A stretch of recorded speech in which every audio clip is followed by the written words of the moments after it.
everybody. Welcome in. It's David Summers, and it's another Studcast with the Tennessee stud, Ron Fuller. It's the story of wrestling in America as told by the stud, whose family started the profession 100 years ago. So now we step back into the ring, back into time. Let's get wall-to-wall and treetop tall with the Tennessee stud, Ron Fuller of the Great Smoky Mountains of Tennessee. All right, stud, we all know that wrestling is not seasonal. It happens year-round. Football is seasonal. Are you getting into your football teams yet? Oh, yeah, man. Gosh. College game especially, man. Really into the college game. You can't live in Tennessee without being a supporter of the Vols, man. You're kind of in the shadows of Neyland Stadium, right? Oh, yeah, man. And, wow, they're crazy here this time of year, man. They go nuts here. Last year they had a great team, one of the best they've had in many years, and off to a good start again this year. So, I follow the Vols, but I like watch a lot of other games as well, and a lot of other teams. It's a great time of year, ain't it, Dave? Man, it is, and it also means, well, at least for us here in the Deep South, that it's going to cool down before long, as my friend used to say. Hey, listen, Stud, the last Studcast, number 315, it was filled with disappointment for you personally, Ron. It was the worst Knoxville crowd of 1979 and almost 5 years since Southeastern's first year in business. So being in the Bill Meyer baseball stadium was bad enough, but the rain, too, was obviously way too much. Then, on top of all that, in the Gulf Coast territory, the last Studcast, fans said goodbye to another popular babyface, Crusher Blackwell. He lost to Ox Baker in a loser-leave Southeastern match. So, judging from what I see as the title for this Studcast, number 316, it's going to be hopefully more inspiring. Well, I certainly hope so, Dave. And wow, it's pretty hard to go through that last one, and that's a good way of putting it, man. I hope it's going to be more inspiring today, and definitely the cards in both of the territories for this one are going to be much improved. In Tennessee, we're going to be returning to the Coliseum, and in this Studcast, as you said, number 316, it's called Tennessee, Andre Arrives, Gulf Coast, Ox versus Ron. So we're going to just focus on two cards, obviously, in this episode. The Gulf Coast card on Wednesday, September 19th, 1979, in Mobile, Alabama. And in Tennessee, 2 nights later, we're talking about the Friday, September 21st card back in the Coliseum, thank goodness. All right. So which territory do you want to hit first? North, south? Where do we go? Well, we're going to start in Tennessee, my man. It's got a card. That card's going to, for the first time since the war began, we're going to have a worldwide recognized wrestler on this one finally. Andre the Giant is going to be in Tennessee. He's been to Florida a couple of times down on the Gulf Coast, but this time he's going to be on a Tennessee card. We'll discuss that card. We'll talk about the TV that promotes it, the match results, and the attendance. We're also going to take a close look at another one of those competing all-star wrestling cards from the other group that's running against Southeastern. They're still out there in the Bill Meyer Baseball Stadium for their show, and it's going to be obviously on the night following the Knoxville card. Then we'll ride south after that. We're going to shoot into Mobile, Alabama on a Wednesday night, 2 days before the Knoxville card I just talked about. And this card in Mobile was an excellent card as well. We'll discuss the TV promoting it, the results of the matches, talk about the attendances, as we normally do in all three of the major markets down there. And if we got time, Dave, after all that, man, we'll have a shot at another learning tree question. Hey, you really kept it going last week. We ran out of time, so hopefully we can redeem ourselves this week on that one. So it really sounds like another good one, Stud. An exciting ride in both territories. You said we would get that Andre the Giant card first in the Tennessee territory. So set us up on that. What was the Knoxville Coliseum card? I think it was Friday night, September 21st, 1979. Okay, this one opened up with Ted Allen, who was the wrestler that years later is going to train Arn Anderson, versus Doug Gilbert, who was at this point calling himself Redbeard. He let his beard grow out. He had red hair anyway, and he was a pretty ridiculous looking guy in a way, you know. Then in the mixed tag match, we've got the midget Lone Eagle going to be teaming up with Tony Charles, and they're going to take on Butch Cassidy, the other midget, and he's going to be partnering up with a new guy to the Southeastern territory, Eric Von Steiger. Third match of that card was Dean Ho against the Angel, who was Frank Morrell. And then there was a return Southeastern Tag Championship match. My brother and I, we're at this point the former champions. We lost the belts a week before to Jimmy Golden and Norvell Austin, but we were going to be getting that customary return match, championship match, coming back after losing. And then the Southeastern belt was also on the line with the new fan favorite man down in that Tennessee territory, Paul Orndorff. He was going to be facing the Southeastern champion, Dick Slater. Also, Dick was very much liked by fans, and so this was going to be basically a classic match between two young wrestlers, both of them from Tampa, Florida. Then the main event was a $5,000 tag team bounty match, payable basically if they got the job done. These two guys that were going after the bounty, if Alexis Smirnoff or his partner, who was going to be Ox Baker, who was making his first appearance ever in Southeastern Knoxville. If either of those guys were able to hurt the Stomper bad enough to put him out of wrestling, then they were going to get $5,000. And the wrestler that would get the $5,000 from Gorgeous George Jr., or the two could split the money, George said, if they wanted to, if they both got together and could make it happen. So the Stomper, man, he was taking no chances. And he basically told no one who his partner was going to be in the bounty match. He didn't want people to know who it was going to be. Obviously, he knew right away. His partner was only known as a mystery partner. You know, we used to do that a lot. We'd not name who he was going to be until TV time rolled around. And that was the way this one was going to be done as well. Wow. All right. So I think we're all aware at this point from the title of this Studcast who the mystery partner was going to be. But no one else knew anything about Andre the Giant being there the next week. Right, Stud? Yeah, basically, you know, they didn't know about it. We're 40-something years later, man. So, but you know, this was kind of kept a secret who the Stomper's partner was going to be.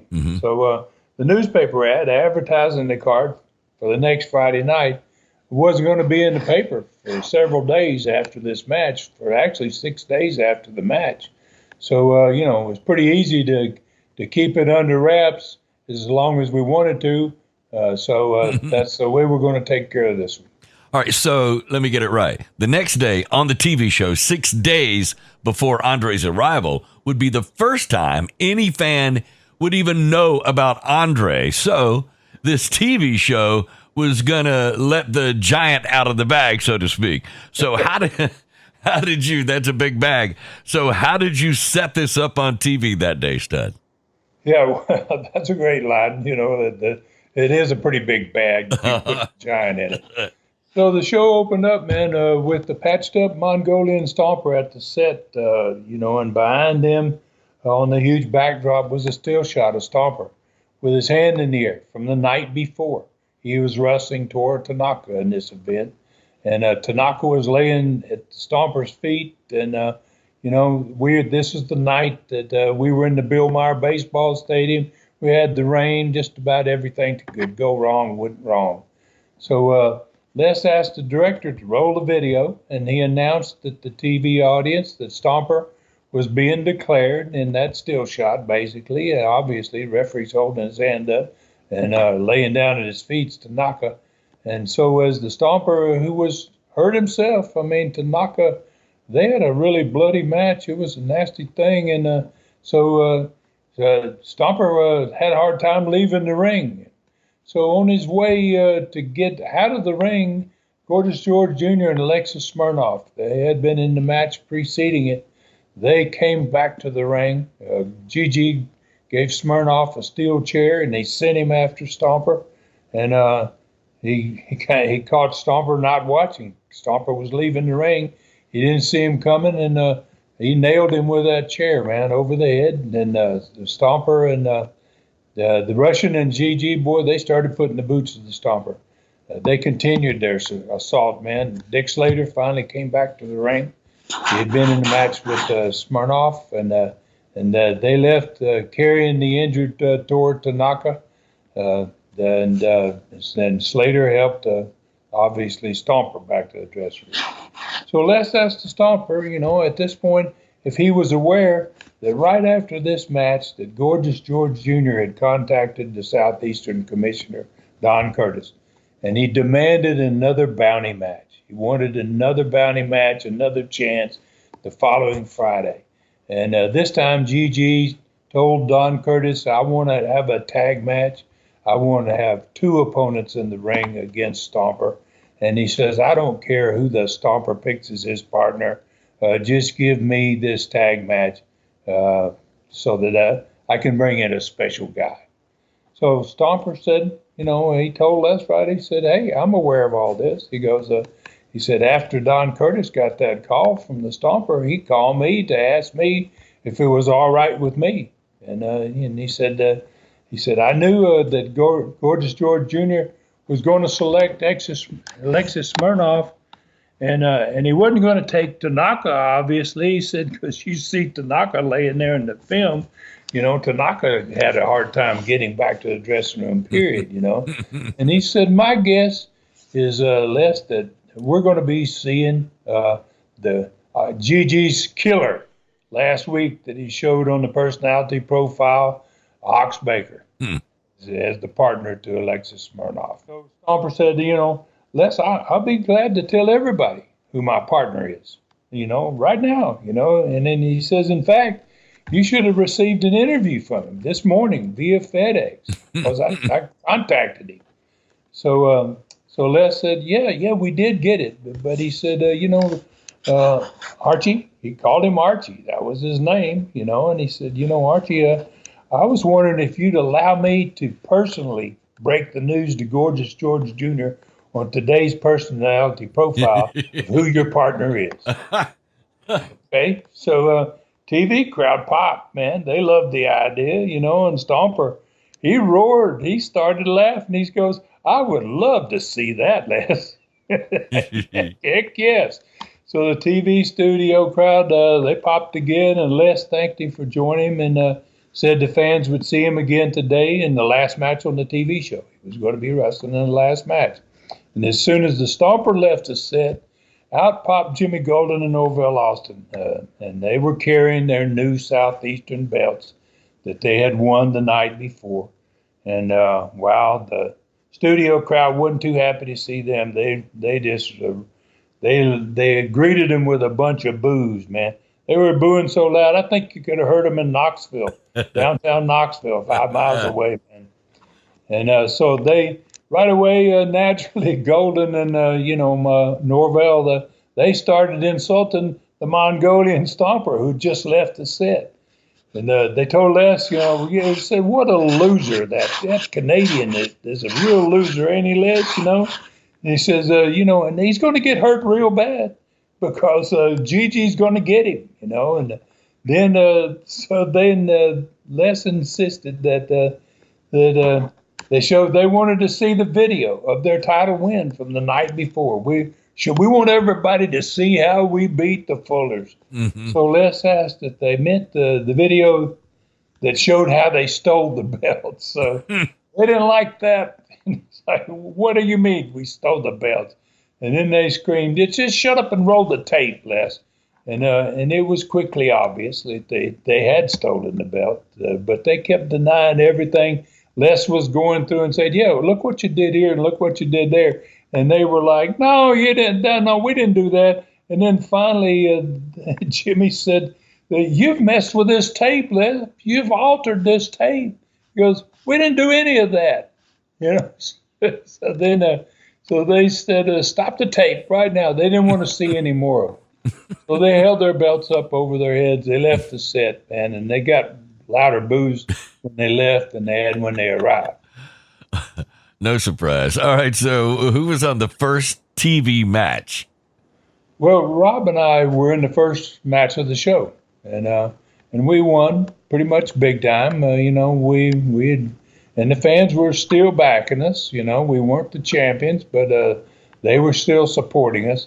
And the second segment of the show was a match with the Southeastern champion, Dick Slater.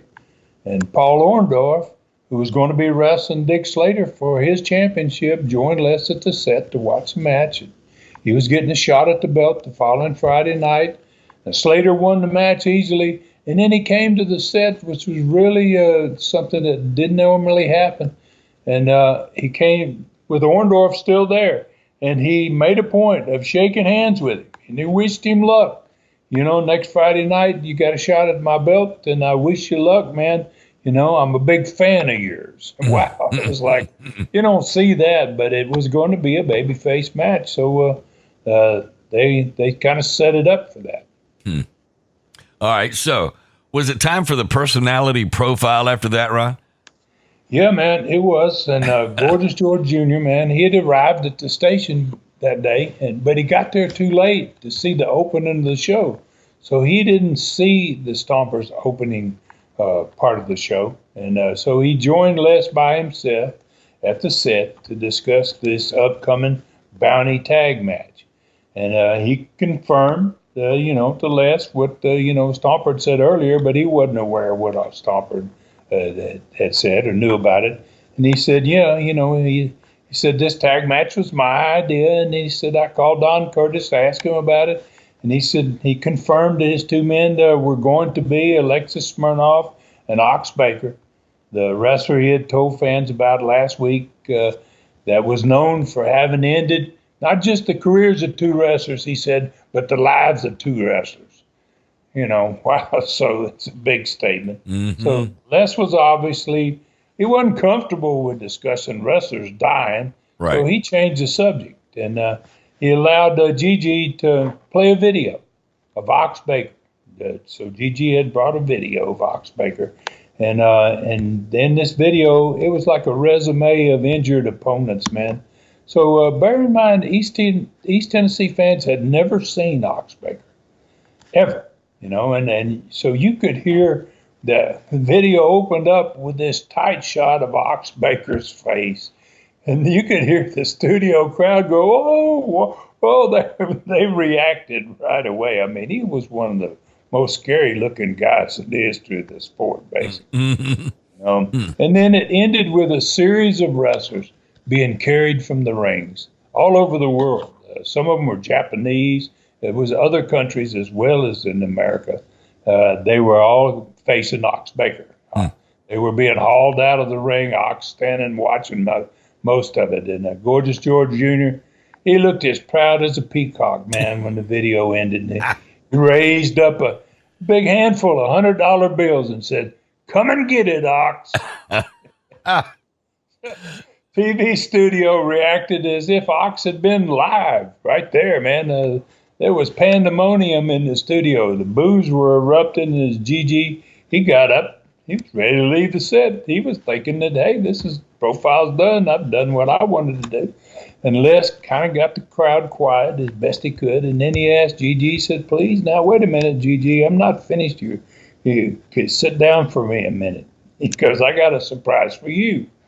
And then the Mongolian Stomper had not, he said the Mongolian Stomper not only has picked his partner for the tag team match, but we got an interview from his partner that was flown into the TV station this morning. So the studio went silent. They didn't know, no idea who it was going to be. But they weren't silent for long, because as soon as that video started running, the first face they saw was Andre the Giant. Best known wrestler in the world, right? And, wow. Stomper's partner for the next Friday night. Wow, the studio exploded, man. But so did Gorgeous George. He jumped up. Oh, what is going on here? Because the Stomper can't do that. He can't use that guy. So Les asked the director. He said, "Stop the video." And then he asked Gigi. He says, "Sit back down here." He goes, "There's a lot more to this, right?" So he said, and so Gigi sat back down, and Les asked the director to roll the video again. So this time, Andre revealed the offer that was made to him by the Mongolian Stomper in the conversation the night before. And he said the Stomper promised him, he said, if he would match he said he would match the $5,000 bounty of Gigi that he's going to give away to his two men, he would give it to me. If I could put either one of Gigi's guys out of action, he said he would give me $5,000. And then he said, and then he threw in, he said, and he also said, if I could get my hands on Gigi and do it to him, he'd double that 5,000. So I'd never heard of pop from the studio crowd like that one did. I mean, and Gigi, he couldn't stand it anymore. Oh my God, he's just screaming, "No, you can't put a bounty on me. I'm not a wrestler." He was saying whatever he could. I'm not a wrestler. He can't do that, And then he continued to shout. And Les just got up and he done what he wanted to do. And he left him there, and then he's still screaming when the profile credit ran at the end. So Gigi didn't have a good time at the profile. Next match was a very unusual midget match on TV, which we like to do every once in a while. Mm-hmm. And it was won by the babyface, Lone Eagle, and he was against Butch Cassidy. And then the Mongolian Stomper ended the show with a standing ovation from the studio audience. They loved the fact he was going to bring Andre in, and profile made him that profile, and the way it turned out, it made him a bigger babyface than ever. And with the Stomper, man, his physical ability didn't hurt either. Especially right now that he was using it against the bad guys. Mm-hmm. They really loved him. Wow. Obviously, that's a great TV show, a tremendous setup. So what happened 6 days later as you guys head to the Coliseum?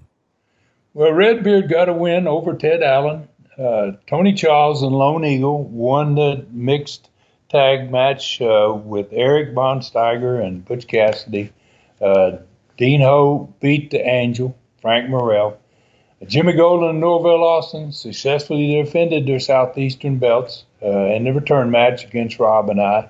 Jimmy got the win over Rob, actually, with something that he brought and put in his tights, obviously, and got the pin over Rob. Something pretty personal still between Rob and Jimmy. Then Dick Slater and Paul Orndorff, they had a masterpiece of a babyface match. Wow, I watched it. It was unbelievable. Southeastern Championship match it was. It went 30-minute time limit draw. They tore the house down. And at the end of it, both of them shook hands, and they got a standing ovation from that crowd. I love those kind of matches, and I love that we could have them every once in a while. Main event was that bounty tag match. It was just wild. I mean, Andre spent a lot of time in the match working on Alexei Smirnoff's back, trying to earn the bounty money. He just focused on Smirnoff. And now Ox Baker, was his first time ever there. Him and Stomper was just at each other, man. Wow, that was big time. The match ended up in a no contest decision. There was no clear winner. Ox Baker and the Stomper were both bleeding. A big portion of the match, as a matter of fact. Gorgeous George Jr. obviously was careful not to let anybody get his hands on him, man. He managed to stay out of trouble. So after the match was stopped, Ox Baker hit Andre with his heart punch. It was the first time basically he had had much contact with Andre, but he was able to hit him with his heart punch, and the Giant had to be carried back to the dressing room when they ended that one, by several men. I don't know how many people it took, but it was more than 2 or 3. Yeah, just the mere fact you said the giant had to be carried back to the dressing room was a reason to pause there. Okay. Wow. All right. So it sounds like an incredible night for fans. So how'd you do on attendance? It had to be good. Well, it was 4,200, which was the best since the war began, which was 4 months earlier now. We're 4 months into this war, and this was the best crowd we'd had since the war started.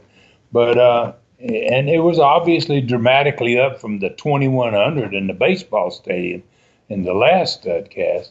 But it was still a disappointment to me, man. I mean, with a card as good as that card was, compared to all the great crowds with the cards that were similar to that in the previous years, I was still disappointed with and it was all the fact of the war. The war was causing all of this to be not nearly as good as it used to be.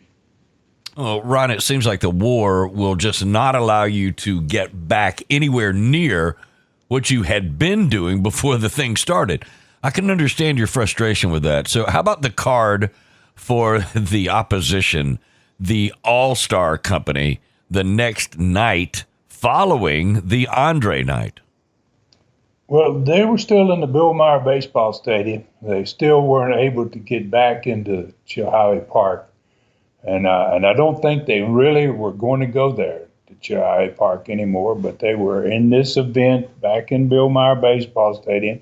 It didn't rain like we had the week before, and boy, they were pulling out all the stops on this card. They knew what we had coming, and so this one opened up with Lanny Poffo wrestling against a guy they called the Spoiler as a match person. I didn't see the matches, but I had a guy that told me pretty much everything that he saw during these matches. They had a midget men's match.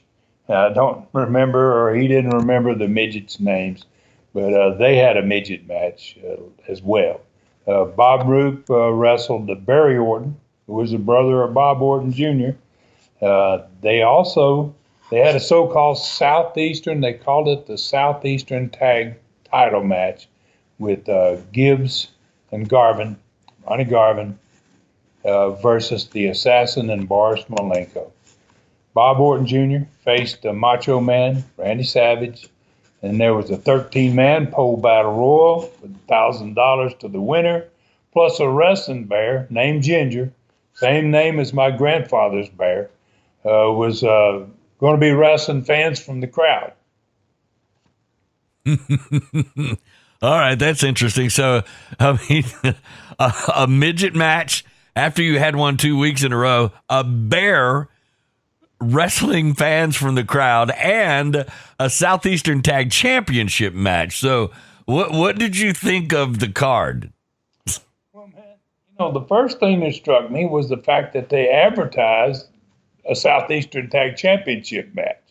They had no rights, obviously, to that name, the Southeastern name. I mean, that was so ridiculous. Then they also had another weekly bogus challenge that they've been doing that they put in the newspaper. They had a so-called $5,000 chicken challenge, it was called, if I showed up and I could beat Bob Orton Jr. Then the wrestling bear versus the fans from the crowd. Well, that to me was absolutely insane, man. I mean, if anything, that was headed for a definite lawsuit when somebody got hurt from the crowd wrestling the bear, right? Wow. So I couldn't believe, and what I couldn't believe is, why didn't they book a wrestler against the bear? But right. I guess they didn't have any wrestlers willing to wrestle the bear, right? So they wanted fans to do the dirty work, right? So, and then what if no one in the crowd was willing to wrestle the bear? So they would have no bear match at all, right? Yeah. Yeah, no takers on that, right? Yeah. That's kind of crazy planning, Stud. I think you know that. But when you're running a company like that, that was dangerous for fans and owners. And obviously, it's going to hurt the sport, too, it seems like, in the long run. So surely they had no right to use your company name for their belts. Yeah, well, that was absolutely outrageous. And obviously, stopping the use of Southeastern's names in their matches was no problem to end legally. No, I took care of that. But there were so many other things they were doing to kill the sport. I mean, it was becoming obvious that if they couldn't win this war, they wanted to leave wrestling dead in that part of the country. Wow. All right. So what was the attendance? How did they do? Well, according to my weekly spotter, they probably he said they probably had at least 1,000 fans, which was less than 25% of what we had in the Coliseum, but it was twice as much as what they had the week before. So, what was happening is they were still alive. They were good. The crowd was big enough to keep them still coming back and continuing to fight this war. And it was basically slowly killing the sport, man, just a little bit more every week. Wow. It just all seems like an operation of desperate. So, I mean, and I tell you what, this first half of this Studcast has really been a great one, Stud. And we're going to ride south next when we return after the break. Stay with us. All right, Studcast fans, as we get into the break, hey, Ron, you were telling me that there's something really special happening, and you wanted to share that with everybody. What's going on? Yeah, man, and I always like to talk to fans here in the middle of the show if I get the chance, especially if I've got something that's unusual or something that I really want to let them know about. And I'm coming up with the Ask the Stud number 9, if you can believe it, question and answer show. And I'm so proud of these shows, and they have such great audience. Each one seems to get bigger and bigger as we do them. But this one is it's going to be coming up this on Saturday, the 16th of September. Which is this coming Saturday. If you're listening to us today in this first go around of the Studcast being out there, so on Saturday the 16th of September. Please join me, man, for another one of these Ask the Studs. This one is number 9, and wow, I've got great questions from what I hear. I'm going to be recording it actually tomorrow, so I haven't even done it yet, but I know that this is going to be another one. Fans really love these, and I want everybody to know that you can only get this exclusively on YouTube, Southeastern Rewind, and I look forward to having a great show for you coming up Saturday. Oh, good deal. All right, so listen, during the break, Stud, we have gone south 500 miles from Tennessee to the southeastern Gulf Coast in Mobile, Alabama's Expo Hall to another great card in this Studcast on Wednesday. The date is September 19th, 1979.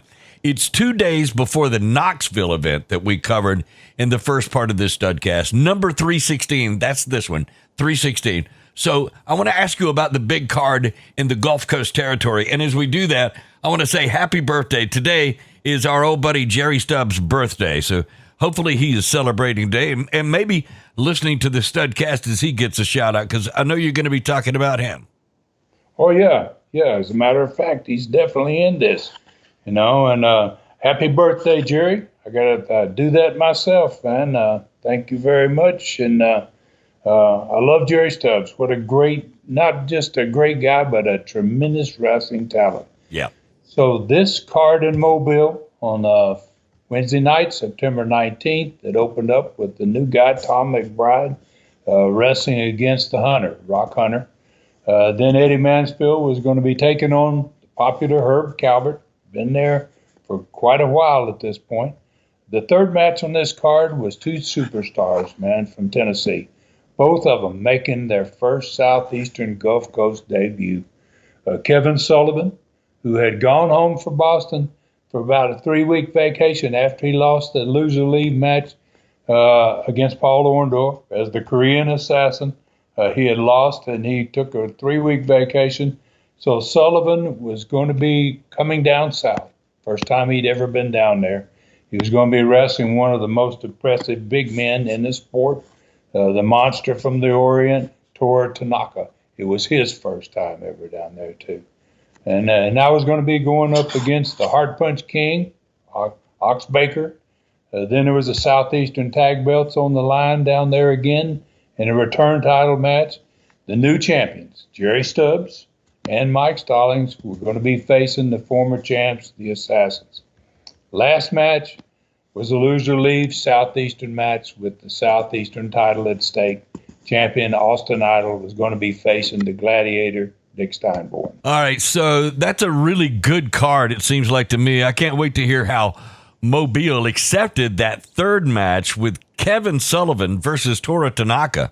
Then you versus Ox, and 2 title matches, one with a loser leave stipulation. First, if you would, tell us about the TV show to promote the big card, how you guys set it up. Well, before we get to that, Dave, I wanted everybody to know what I was going through at this time. And, we don't talk about this a whole lot, but I was on this Mobile card. I was on the Montgomery card 2 days before this Mobile card. I was on the Knoxville card 2 days after this Mobile card.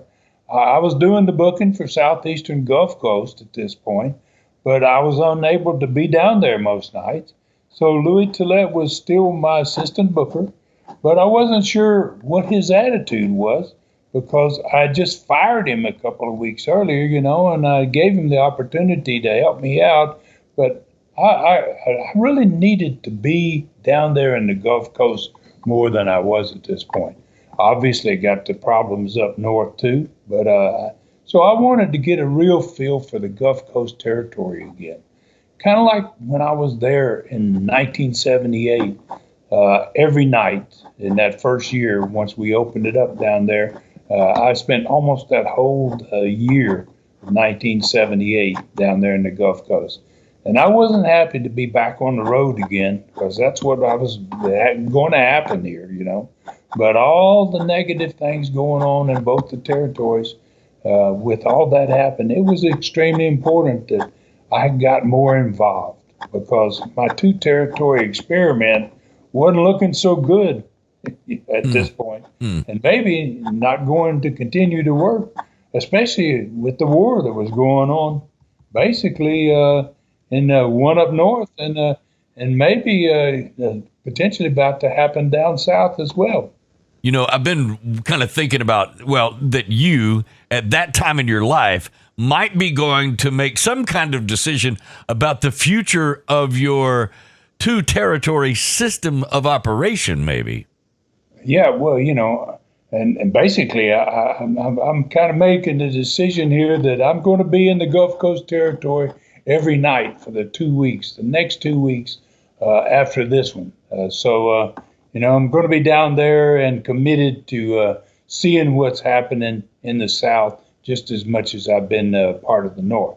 So let's get back to the TV show, promoting that Mobile card on Wednesday, September 19th. And it opened up with the Southeastern champion, Austin Idol, at the set with Charlie Platt. And Idol was angry with the Gladiator, and he had told Charlie before he watched this video, he wanted to make something crystal clear. He wanted to show something that had been done with the Gladiator. And he said he had just wrestled the Gladiator for 3 weeks in a row and successfully defended his belt many times against him in that 3 weeks. And then he reminded Charlie that last week on TV, he said he was done with the Gladiator and that he meant it. He was finished with the Gladiator. And he said, let's take a look at this video and everyone's going to see why I'm so upset with this masked man. So the video opened up, was a match with me and against Idol. And the video opened up with Idol. He was out on the concrete, outside of the ring. I was inside the ring. The referee was pushing me back from the edge of the ring where Idol was, across the ring. And Idol asked the director then to stop the tape. And he asked Charlie, he says, who am I wrestling in this match, Charlie Platt? And Charlie said, well, that's pretty obvious. You're wrestling against Ron Fuller. And so then Idol says, okay, run the tape. And so they started running the tape again. The video showed the Gladiator suddenly appearing right there at ringside, sneaked up behind Idol, put a sleeper hold on him. And the Mobile crowd, this had happened in Mobile about 3 days before the TV, and the crowd exploded, and Idol started fighting in the sleeper, but it didn't help. The Gladiator put him to sleep. So the referee was still pushing me away from Idol at that point, and as soon as he turned around, he saw the Gladiator had a sleeper hold on Idol out there on the floor. And so he rang the bell, and obviously he disqualified me, for the Gladiator's interference in my match, right? And it's like, wait a minute, I got nothing to do with this. So then the Gladiator in the video, he drops Idol on the concrete.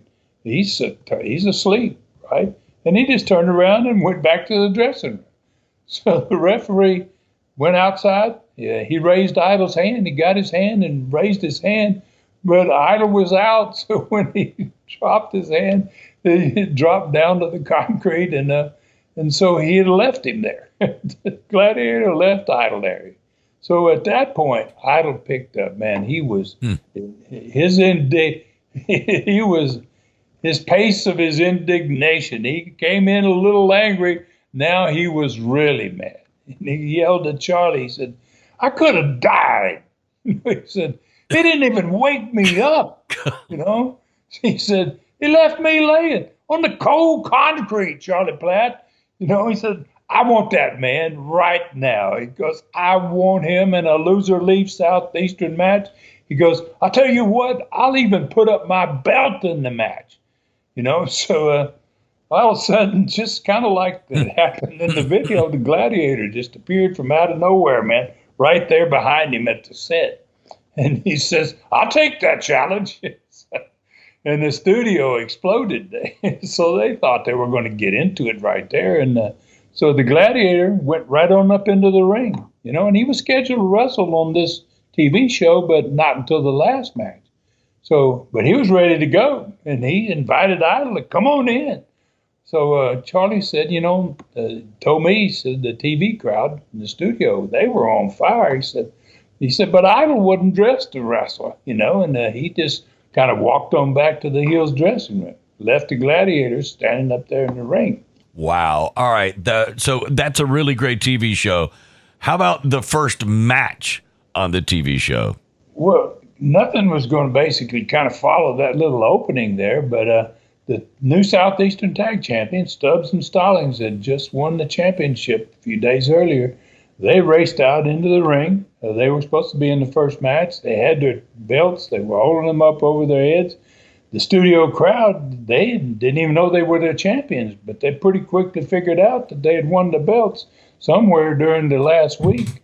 And they responded, obviously, with cheers. And it certainly wasn't a downer for the studio at this point. The Gladiator got out of the ring, and the Georgia Cousins, man, they lit the studio up, man.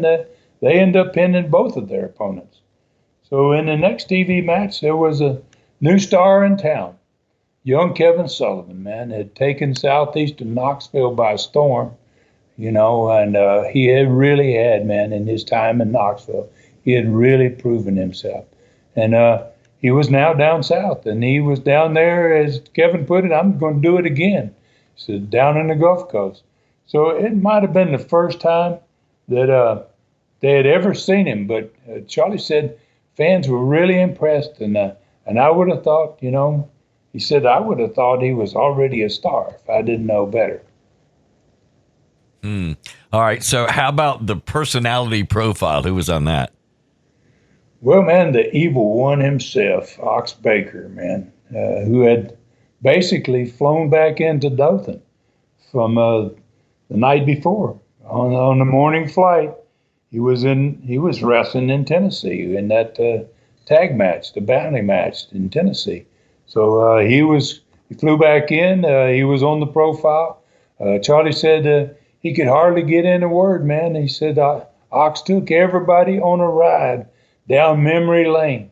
He brought up all of these different opponents from the first one he had wrestled since he got there to the last one, and how he had laid waste to all of them since his arrival in Southeastern. He said, Charlie said, Ox began with the first one he had conquered. And he said, he called him, he said, Ronnie called he called him an old favorite down here in the dumb South. the wrestling pro. Right? God. And he said, you know, the wrestling pro wasn't really, he wasn't really a favorite, but he was just old. That's all. Oh, come on. Wow. And then he got to the Hulk. He said, and then came the young punk, the Hulk. And he said, who he said, you know, was a very overrated. And he said, I proved it to everybody, Charlie. He says, when I ran him right out of Southeastern. Didn't take me long to get him caught.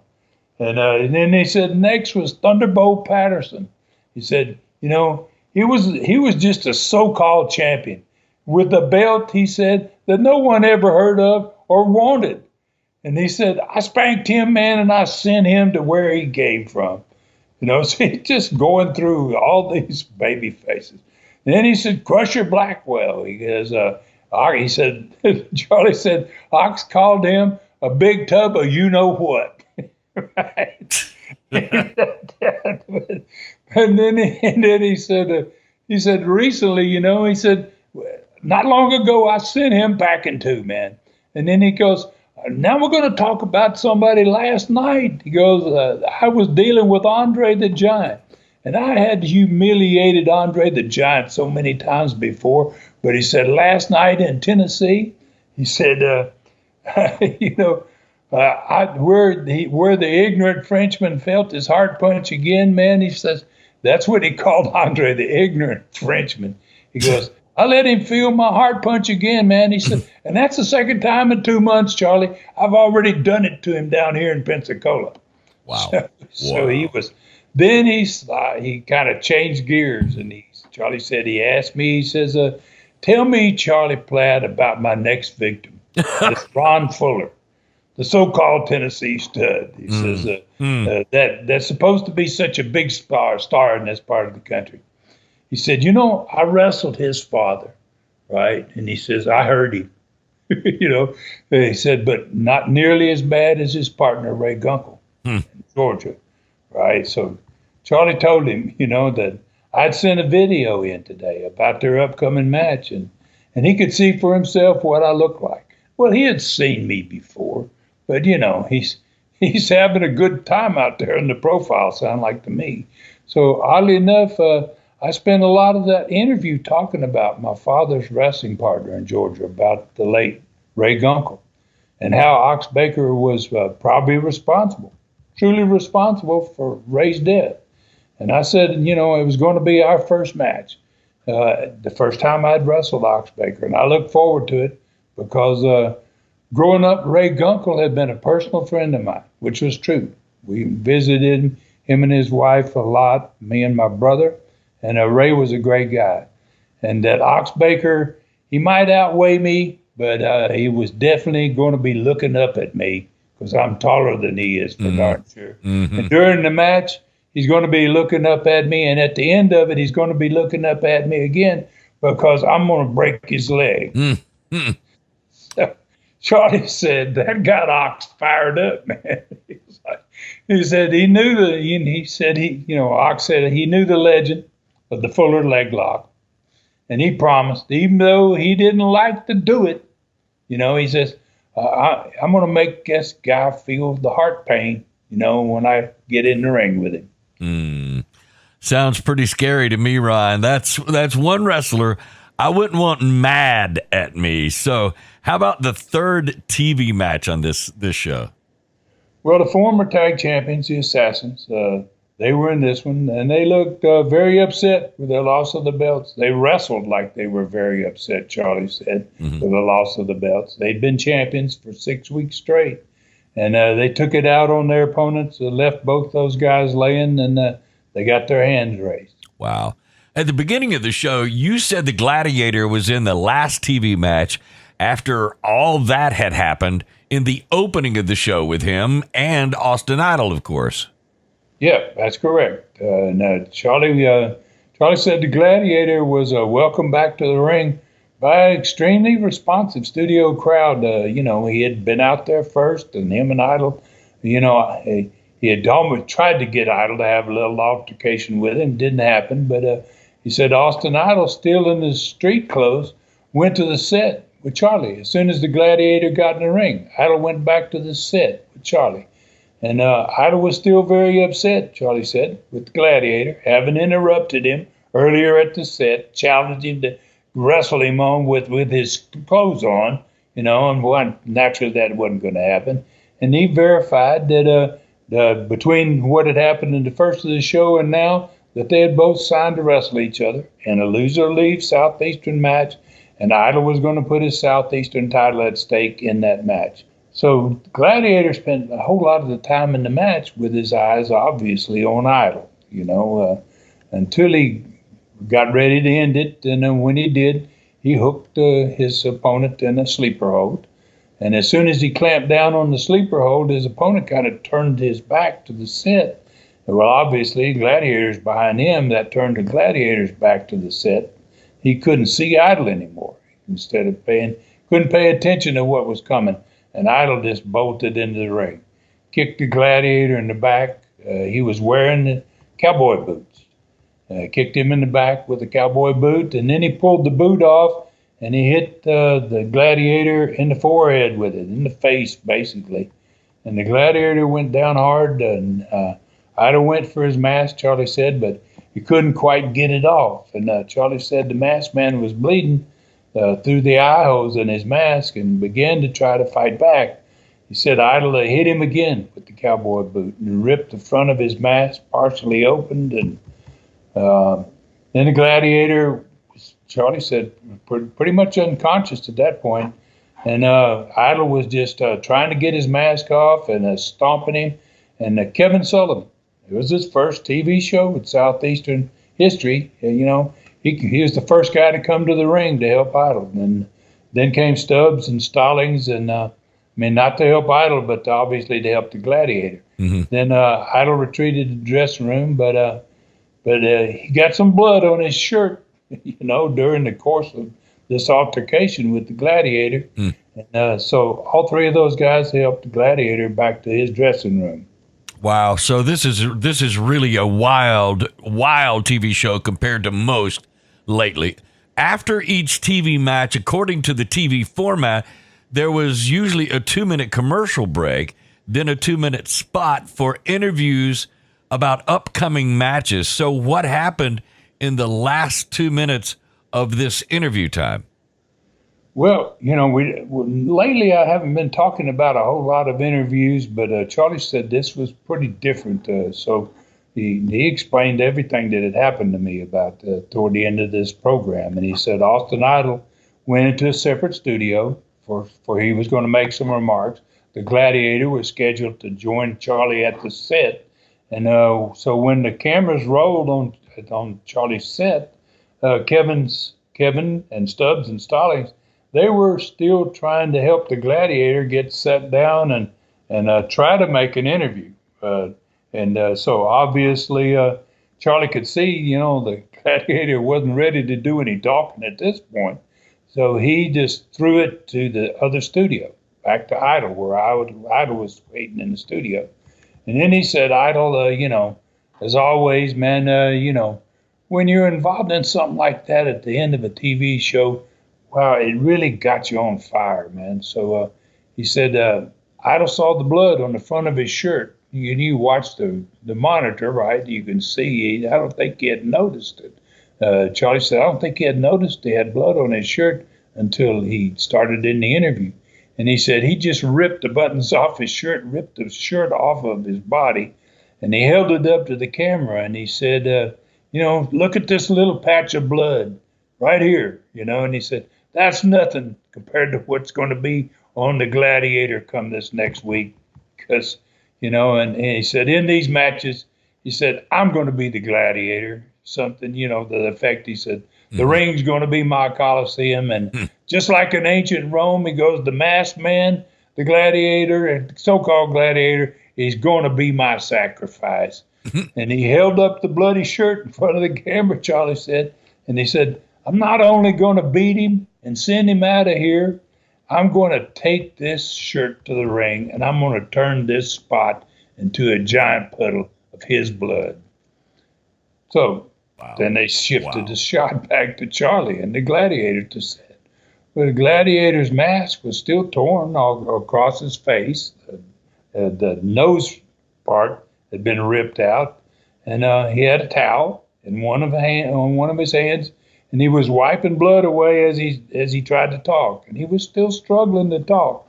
And he didn't have a lot to say, but Charlie said you could kind of make out. He said, all I need to do is get my sleeper hold on you, Austin Idol. And he goes, and I'm never going to turn it loose until you're no longer breathing. Wow, that's pretty heavy stuff, Stud. So who won the matches that coming week? Well, Hunter beat Tom McBride. Eddie Mansfield won over Herb Calvert. Tor Tanaka, man, looked like the monster he was during his match. Louis Tillett told me about this match. He goes, wow, Ron, this was unreal.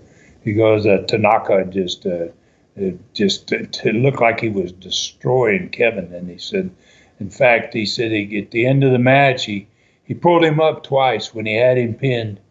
And he had given him a couple of body slams. And when he went for that third body slam, Kevin exploded that crowd, Louis said. He put a small package on him, man, and beat him from out of nowhere, man. Nobody expected that, what he said. Wow. Said Kevin got over great.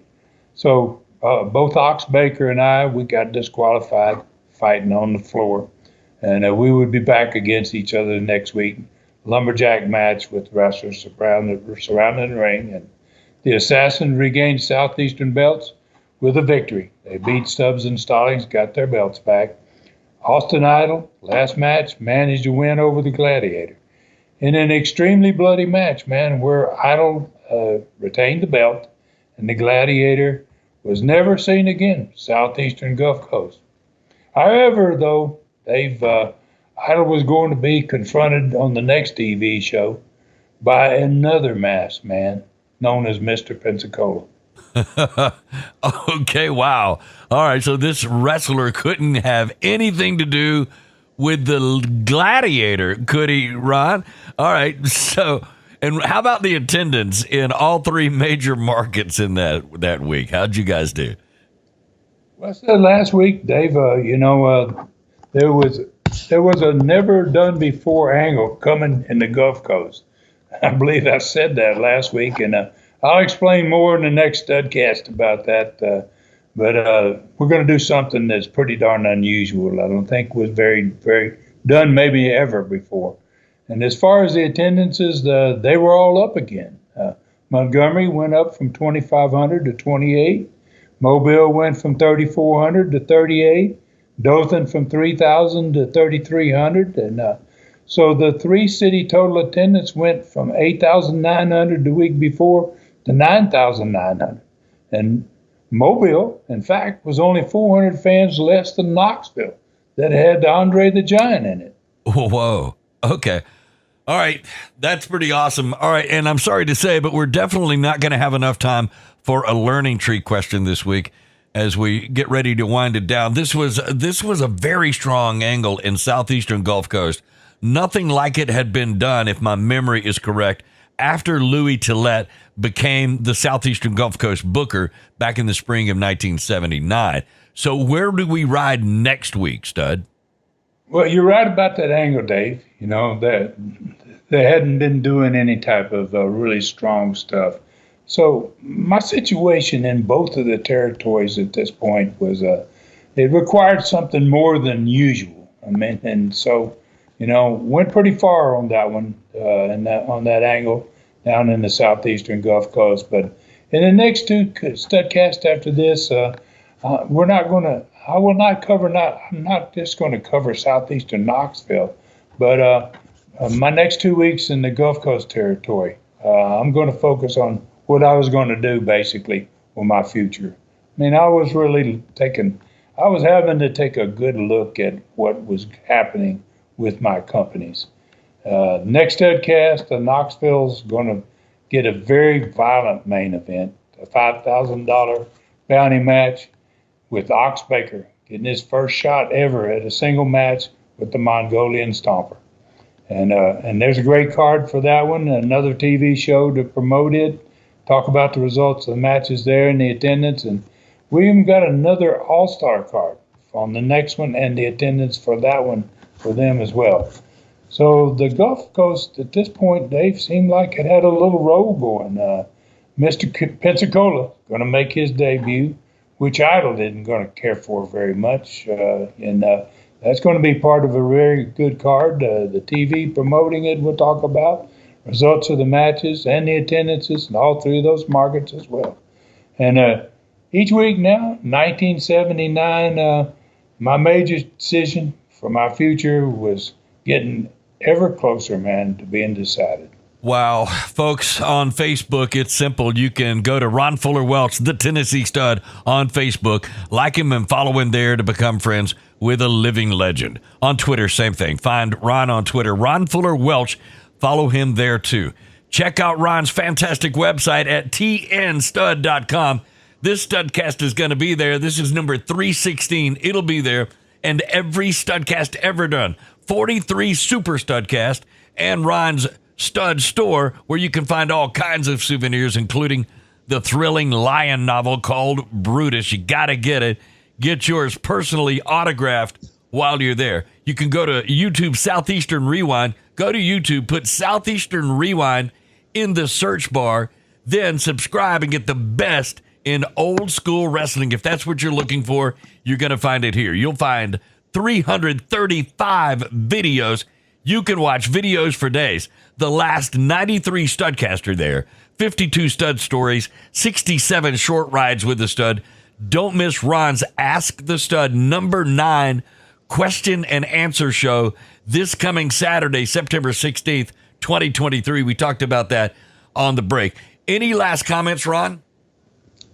Well, only, man, as usual, as always, thanks to everybody, all our listeners out there today, and hope you enjoyed it. And please take care of yourselves and others. May God bless us all. For Ron Fuller in the Great Smoky Mountains of Tennessee, I'm David Summers saying thank you for listening. Find me at davidsummersproductions@gmail.com. This Studcast is a David Summers production for Tennessee Stud, LLC.